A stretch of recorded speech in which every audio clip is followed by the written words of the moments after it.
Good evening, everybody. Welcome to Woodzman Adventures. I'm Frank. I hope you've been enjoying my channel and the Honda CRF300L. As you know, I've went through two 250Ls, an Africa Twin, and the Honda CRF300L on this channel. So this is the newest thing I've got besides the Cruiser for street. But as far as DUALSPORT, I really love this bike. It's a wonderful bike. I've had it now a little over 6,000 miles, so this is my 6,000 mile review.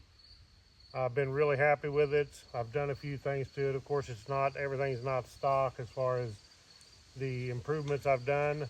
I've not changed anything on the engine, and I don't plan to, because to me it's just perfect the way it is. The gearing is perfect the way it is, and I'm super happy with it. The suspension, of course, on this thing is, everybody says it's too soft, and I agree with them. It is extremely undersprung. But I can understand the market that Honda's doing, what they're trying to do. You know, they want to make the bike where it's for everybody and it's for comfort, not for extreme riding. It's built for comfort. So the good thing about this bike is you can upgrade the springs or the suspension fairly inexpensive. You know, it's going to cost you a little bit, but it's not like you're still not going to spend as much on this as you would a high-end KTM or something like that. They cost so much money, you know, $12,000 on a bike. You could do suspension mods on this if you wanted and still be at a pretty good range. Right now, you think these are around 5,200 if you can get them. Even when I got this one, it was like a 3 or 4 month wait, and now people, I guess, are still having that problem getting them. It's kind of a mess on getting anything right now, but $5,200, and if you added a couple $1,000s into it, you know, you're still in there at 72. A lot more less than you're going to spend on a, you know, a $12,000 bike to do all this stuff with. And the cool part about that is, even if you was to get one of those bikes, you know, you're going to have that oil change intervals of 500 miles, which is ridiculous. This thing is 8,000 miles. Now, I don't go that far. I do mine, in fact, I just did it at 6,000, but I do mine every 3,000 miles. But the maintenance on this thing is so low, you just pretty much ride it, and it's a Honda. You know, you can ride this thing forever, and it's going to last and last and last. But we'll get up here with the camera and get a little closer and talk a few things over. But as I said, overall, I'm super happy with this thing. I absolutely love it. Okay, so the Honda CRF300L. If you're wanting a bike, and a lot of people are getting these, even older people, I know people that's up in their 70s and 80s that are riding these bikes, all the way down to young people, 16 years old, buying these bikes as a starter bike. Even seasoned veterans. I mean, I'm a seasoned veteran as far as I've raced motocross a lot. I've done everything. And to me, this is the greatest bike there is. For what I do for enjoying the woods, you can see that I picked to be in the woods for this, because I'm the woodsman. And I wanted to make the video out in the woods. I figured that was appropriate, but this bike is just wonderful. And yes, it's undersprung as far as the suspension. Now, I did adjust my suspension. There is no adjustment on this suspension on the CRF300L at all, except for the rear shock. And you can see right in here that you can adjust that shock spring. You can crank it down and give it more tension, which gives it more preload, and it will actually raise the bike up, of course, making it stiffer in the rear, and that does help a lot. But the suspension is way undersprung. But for what I do, I don't see no need to change it. I'm happy with it. I don't do motocross. I don't do jumping. I don't just, you know, I don't get crazy anymore. So for what I do, it's just a perfect bike, and I like it real plush. The bike is actually nice and quiet. I mean, it's got a good, nice exhaust. I don't want to modify the exhaust either, or the engine. The exhaust is nice and super quiet, but it does have a nice tone to it. I like the sound of this over the 250L. It does have a nice sound to it. Of course, here on the back, you can see that we got this ugly mud flap. And the reason I left it on this bike was because the last one I had, the CRF250L, both of them actually, I put tail tidies on them, and they was great. They look good. But as far as purpose, you know, they're just for looks, because this is so much better as far as when you're riding in the rain and mud and splashing mud holes. With a tail tidy on it, all this water goes up on your back, and your back gets soaked. My wife's on the back. It's always on her back instead of mine, but that's cool.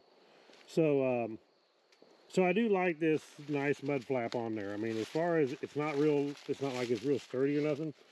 Pretty solid. It ain't going nowhere, but it does a real good job of keeping the mud off. Now, my bike, of course, is not like any other in the United States unless you have done what I did. I was sent these parts by Honda before this bike ever came out. I had these parts 4 months or so before the Honda CRF300L was even introduced in the United States. I mean, I knew it was coming. But I got this headlight, this is a new front fender, these turn signals, which is all this stuff is the Thailand version.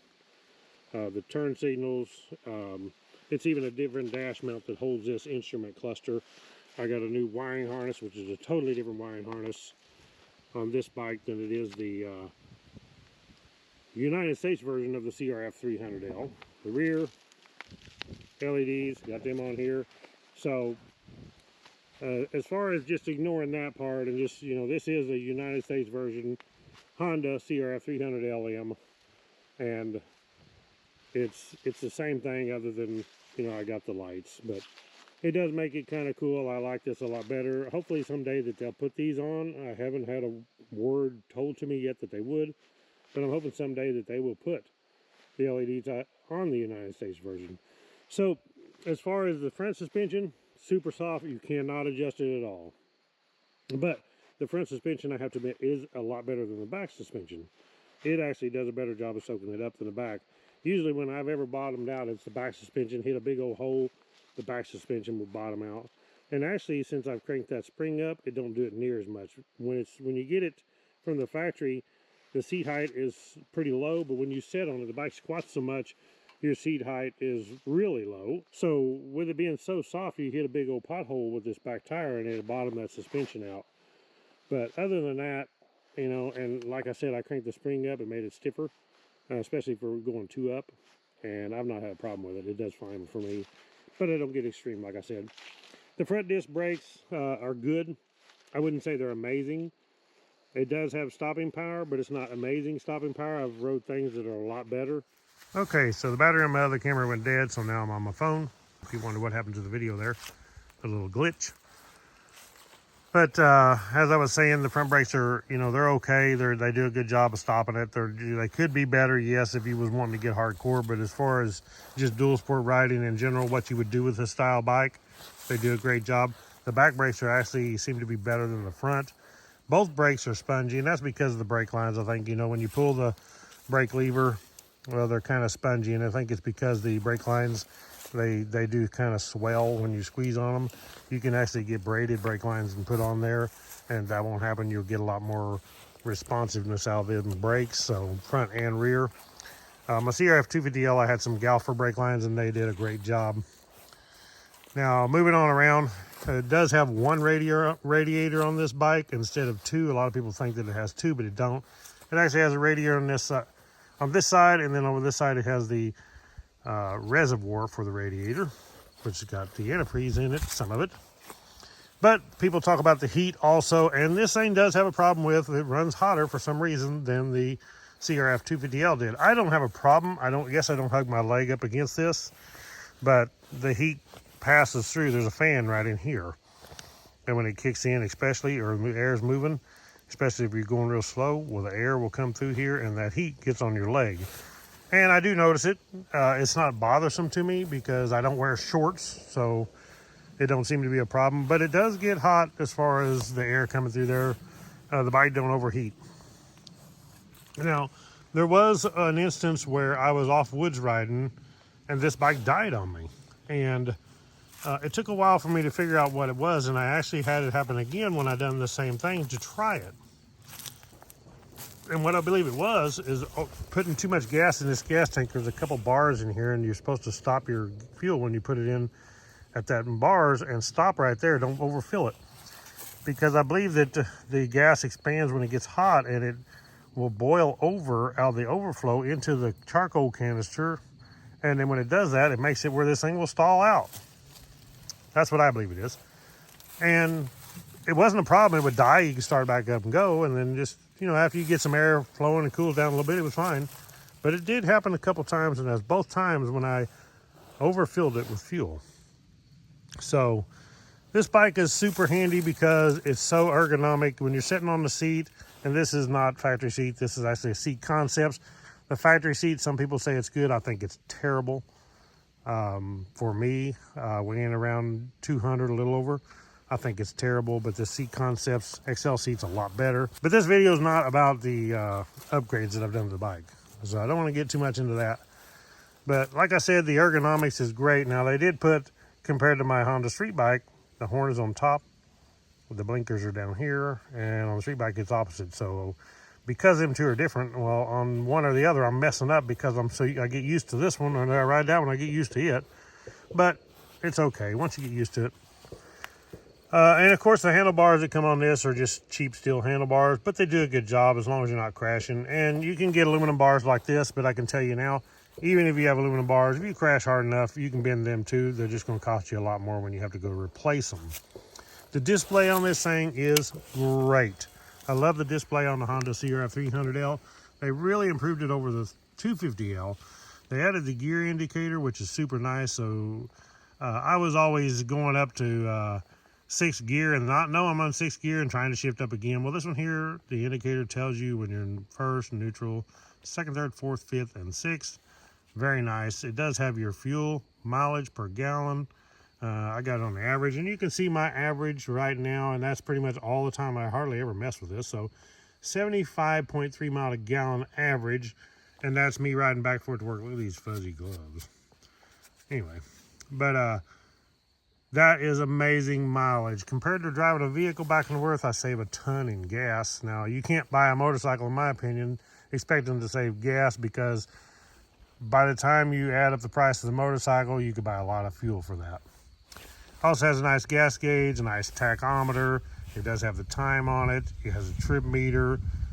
There's a pretty cool stuff you can do on this one that you couldn't do on the CRF250L. And now, one thing that the Honda CRF300L come with my 250L didn't have was this brake line was absolutely terrible. And everybody knows it, especially if you got one. It went right in front of this display, so when you're riding, it was right in your view. Why in the world Honda did that, I don't know. Now, what I did to alleviate the problem is I took this banjo fitting very carefully. You don't want to loosen this too loose, because when you do, you're going to introduce air into the system. Then you got to bleed your brakes to get all the air out. So you just want to barely loosen it. Loosen it enough that I could turn this banjo fitting this way more and angle the brake line out instead of up. And when I did that, that helped a whole bunch. It actually fixed the problem. And then one of my subscribers sent me this little brass piece here to put in here, so I went ahead and done that too. Just helped it a little more, but because I done that, I actually didn't need it. So I think you could do without this piece and loosen this barely. Like I'm saying, be careful, and definitely test your brakes before you go out and try riding it. Make sure they're still good, but just loosen this barely enough that you can pivot this and tighten it back. And that pushed mine up out of the way, so eliminated that problem. The gas tank on this thing is 2.1 gallons, and you can see you're talking 75 miles a gallon. So you're going to get basically 150 miles, and that'll be pushing it. I wouldn't trust it at that. Once I get to 100 miles on this 300L, I go looking for a gas station. I wouldn't want to push it over that. 120 you could get by with okay. I did do a gas mileage test, difference between premium non-ethanol and just regular old unleaded gas, and it's pretty impressive. So you can check out my later videos and see those, but they're pretty cool. And as far as this engine, there was a thing on this engine, you know, everybody talks about the 5,000K rattle, and this bike has it. It's no exception. It has that rattle. I think that it's the valve in the top of the motor. It's made up in the top of the motor right there. Those are little hose that connects on there. And I believe that's the problem. It's a little reed valve up there. But it doesn't bother me. I know it's a Honda. It's not going to ever have a problem, so we ain't going to worry about it. Check out Itchy Boots, how many miles she puts on hers. This bike is rock solid. It's not going nowhere. I got a tree limb in here. Hickory. The chain has no problem. I mean, I lube it once in a while, and I actually don't use a lot of chain lube. Once in a while, I'll use some Honda Pro chain lube or some Maxima, and then sometimes I'll use WD-40, depending on where I'm at, just to lube it up a little bit. But that's an O-ring chain. It does really good. The sprockets are still good. The tires, as far as this thing, I think it was about probably 3,000 miles maybe. The rear tire was getting 4, it may have been 4,000. Rear tire was getting pretty bad, so I took it off, changed the front also. But Tusk D Sport's on there. The front tire on the Tusk D Sport was terrible. I didn't like it on the road, and it didn't last very long. The rear is great. I still have it on there. I went ahead and put the stock one back on because I had a lot of wear left in it. So that's the stock one back on there. IRC. These tires, like I say, they're good off-road. They're good on the highway. They're not great anywhere. They're good tires. And it wouldn't bother me a bit to get some other ones. I actually got some Dunlop D605s to put on this thing. When these wear out, I got a new set at the shop. And, you know, they're sufficient.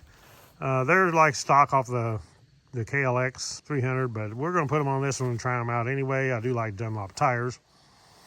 As far as skid plate, this thing does not come with no skid protection at all. You get the 2 frame tubes and that's it. So one thing I would recommend, definitely get some skid plate on this. Foot pegs are great. This is not stock. These are DRCs, but you want to get some wider foot pegs, that's fine. But the stock pegs are just fine, even though they are just cheap steel, kind of like this brake pedal. But that's what you can expect in this price range. You're going to get some things that are lower budget to keep this bike that way. That's how they do it. But you do have a nice fuel injected motor instead of a carburetor, so this thing runs like a top. It always starts no matter what the temperature is, no matter where you're at. You can take it here, you can drive it down to sea level, whatever you want to do, and this thing just purrs like a kitty. That's one thing nice about the fuel injection over carburation. Even in the winter, you don't have to choke it, you don't have to worry about none of that. The bike just starts up and it runs great. You notice that I got a little thing on my foot kickstand right there. It's a 1-inch extension, and that's because when I adjusted this rear shock up, it made the bike taller. The bike leaned over too far, so I added that so the bike's not leaning over so far. I just want to act like it want to fall over. But the Honda CRF300L is just absolutely wonderful. And as I said, yes, they cut corners on a lot of stuff, and they did that, you know, to keep the cost down to $5,200. You want to buy a more expensive bike, you get some other features. There's a lot of them out there that have a lot more features, but you're going to pay a lot more. But for this price range, this bike is great. You know, I got like 6,200 miles, I believe, what's on it now. And running like a top. I really enjoy the bike. As I said, I ride it back and forth to work every day. You can haul a passenger on it. It's kind of tight with a passenger. It does have passenger foot pegs right here. They just fold down. They're aluminum. It's got a little kicker here so the lady's foot won't get into the exhaust pipe and melt her shoe, which is a good idea. It does have an exhaust protector up here, and it does have ProLink suspension on it, which is good. Aluminum swing arm. The bike is just a good all-around bike, and like I said, it's not amazing at anything. It's not terrible at anything. It's just a good all-around bike, and for the price tag, you just can't beat a Honda CRF300L. And as you know, the motor, it's a Honda. It's just going to last and last and last. Okay, guys, that was it for my review of the Honda CRF300L. I really love it, as I said. I've still got lots more videos to make, and I'm never going to plan on getting rid of this bike. Hopefully I don't.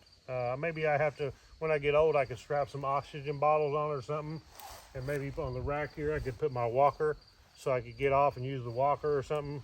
Maybe some training wheels. Make it into like a Harley trike or one of those Gold Wing trikes. No, just kidding. But anyway, I don't plan on ever getting rid of this bike. I love this bike. It's just too much fun. It's my daily driver back and forth to work. But that was my review for 6,000 miles on the Honda CRF300L. Thank you guys for watching. As always, check out my links below. Click the thumbs up on this video, please, and subscribe to the channel. And I'll catch you on the next one. Right on.